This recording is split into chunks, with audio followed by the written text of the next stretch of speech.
கஷ்ட நஷ்டம் எல்லாம் புருஷன் காதுல மட்டும் போட்டுக்கிட்டு சந்தோஷத்துக்கு சாட்சிய புள்ளைய பெத்துக்கிறவதாய பொஞ்சாதி.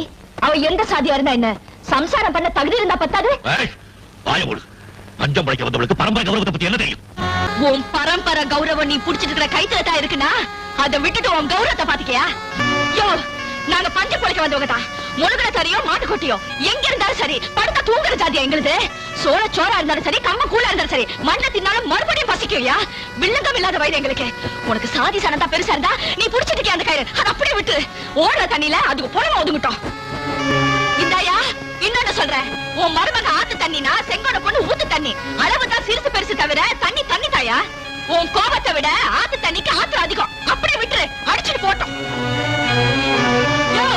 கொக்கு குருவி எல்லாம் எந்த சாதியா? அதெல்லாம் சந்தோஷமா வாழல. ஏன் நீ ஸ்நேகம் வச்சிருக்கீ சிட்டுக்குருவி, அது எந்த சாதியா? நல்ல வேலை, நாடார் குருவி, தேவர் கிளி, நாய்க்கர் கொக்குன்னு சாதி பிரிக்கல.